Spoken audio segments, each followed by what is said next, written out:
Allô Franck, comment allez-vous? Oui, c'est en Bavière que nous posons nos valises aujourd'hui dans notre recherche de bourse d'études.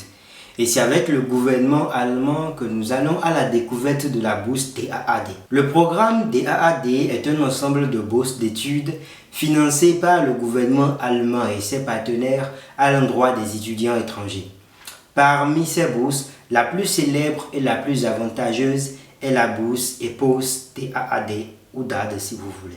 Alors, c'est du classique, comme toutes les bourses d'excellence. Il s'agit d'une bourse complète pour le master et pour le doctorat qui finance les frais de scolarité, les frais d'arrivée, billets de train, billets d'avion, etc. Une allocation mensuelle qui est de 934 € pour le master et 1200 € pour le doctorat. Le loyer, selon la situation du lauréat, là c'est exceptionnel. Mais la particularité de cette bourse-là, c'est qu'elle permet au lauréat d'émigrer avec sa famille, sa petite famille, j'entends, s'il en a une, et de se faire prendre en charge par le gouvernement allemand. C'est, je pense, l'une des rares bourses à permettre cela. En termes de prestige, je pense que c'est la bourse la plus prestigieuse de l'Allemagne, un peu comme l'équivalent de la bourse Eiffel en France ou de la bourse Ares en Belgique par exemple. Donc c'est une bourse très qualitative et très exigeante aussi. Pour être éligible à cette bourse, il faut nécessairement être en poste quelque part, il faut être en train de travailler en ce moment même. Ce n'est pas vraiment une bourse pour les étudiants, pour ceux qui sont en deuxième ou en troisième année ou même en M1.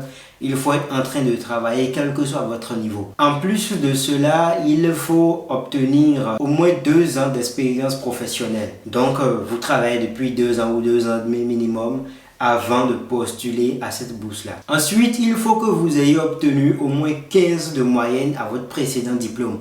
Si par exemple, vous postulez pour le doctorat, c'est qu'en master, vous avez obtenu votre diplôme avec au moins 15 de moyenne. Pareil, si vous postulez pour le master, il faut avoir obtenu au moins 15 en licence. Voilà, il faut être dans le dernier tiers supérieur. Le tiers peut varier parce que ce n'est pas la même chose que dans le système francophone où nous on a 15, 16, 17, etc. de moyenne. Là-bas, c'est gradué par lettres, donc A au moins, A+, A-, et juste ce qu'il y a après. Pas de niveau B.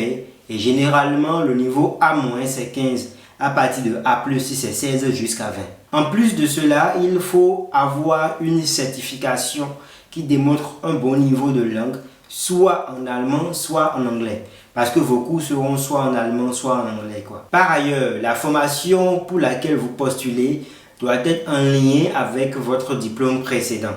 Si par exemple, vous avez obtenu un diplôme en, je ne sais pas, médecine animale, il faut que le master ou le doctorat que vous cherchez soit en lien avec ce diplôme, cette médecine animale que vous avez eu précédemment. Pour ce qui est de la candidature, ce n'est pas vraiment très éloigné de ce qui se fait en France pour la bourse Eiffel. Il faut d'abord candidater auprès d'une université. Il n'y accepte pas du système de parrainage, mais il faut soumettre votre dossier à une université qui l'accepte d'abord. C'est après cela que vous postulez ensuite au programme de bourse DAAD.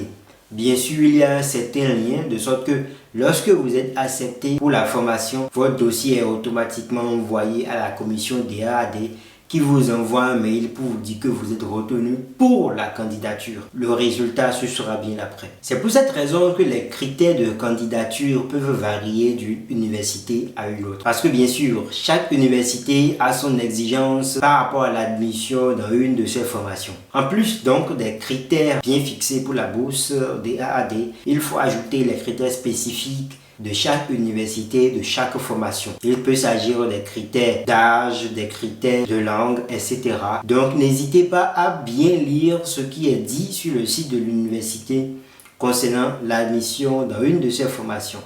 Vous pouvez prendre renseignement soit sur le site, soit directement auprès des responsables de formation. Ils sont informés de ce qui se fait pour la bourse. Ils sont bien au courant de ce qui se fait dans leur formation. Ils seront les personnes les plus à même de vous répondre avec précision. Le délai de candidature peut également varier d'une université à une autre parce que bien sûr, il faut qu'ils acceptent le dossier dans un certain délai, qu'ils le traitent, qu'ils l'envoient ensuite à la commission DEAD. Donc ça peut prendre du temps. C'est ce qui se fait en France également. Il y a des universités qui fixent le dernier délai de la candidature à la bourse FR pour janvier par exemple. D'autres ferment tout de suite en décembre ou même fin novembre. Donc ça varie. Prenez le temps de bien vous renseigner pour ne pas rater cette opportunité. Pour le reste, je vais mettre toutes les informations en commentaire épinglé, le lien principal de l'appel à candidature. Donc n'hésitez pas à bien lire et si vous avez des questions, la section commentaires est à vous. Ce sera tout pour aujourd'hui. N'hésitez pas à liker la vidéo, à la partager avec vos amis et surtout à vous abonner si vous aimez ce type de contenu. Je suis Maurice Kouchika et je suis ravi de vous avoir eu sur ma chaîne.